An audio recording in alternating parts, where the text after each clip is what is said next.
Welcome back, fourth graders. We are on to session number 7, and today we're going to be starting to talk about primary sources. We're also going to talk about this in tomorrow's lesson too. And down below you can see there's a link that talks about different viewpoints that we could have from the British and also other primary sources. A primary source is something that is made in that time period, so it's not like a secondhand story. It's someone that actually was living, someone else maybe part of it, so they saw it firsthand. So it's going to be accurate for the most part. The one thing you have to be a little bit careful of is propaganda. And sometimes people use propaganda. You'll see this tomorrow with the Boston Massacre, where they're trying to have you agree with their side of the opinion. So they kind of twist the facts a little bit and make it so that you agree with them and you're on their side. Another thing I want to point out really quick is that as you're taking notes and getting information, make sure you're keeping track of where you're putting or where you're getting your information from. So you can give them credits, maybe copy that link up on top. And then the very last part of your slide is bibliography or works cited. That's where you're going to be eventually going to need this information. So if you got something from Wikipedia, I would copy the link up on top and then paste it. You can do Control C and then Control V will paste it. So you want to copy and paste the different links that you use. So for mine, I used Ducksters quite a bit. I use Wikipedia. Sometimes, at least in the past, there's a lot of different places where you get information. So please keep track of that. Otherwise, it'll be hard at the very end. So keep jotting those down. As far as looking at a primary source, again, just to make sure that it's really accurate, you want to see what do you notice about it? What information are you getting? What kind of document is it? Is it something that's written? Is it something that actually was said?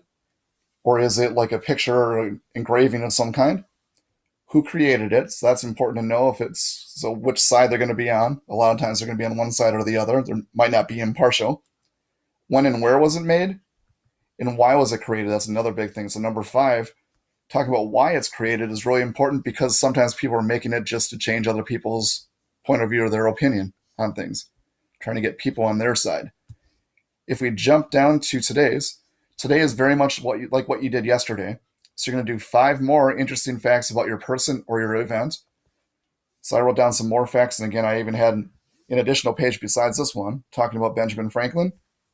He was an inventor of many, many different things and had a lot of philosophies that are still used today.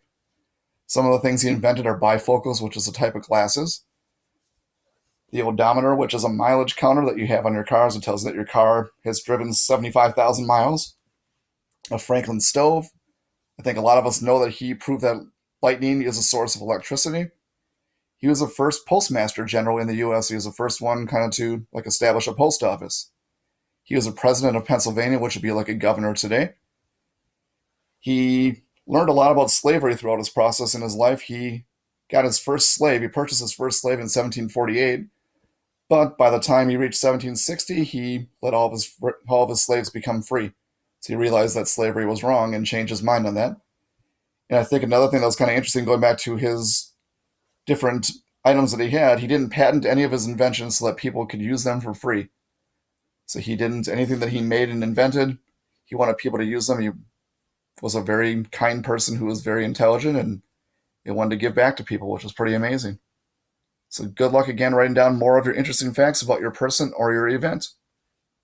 Have a great day.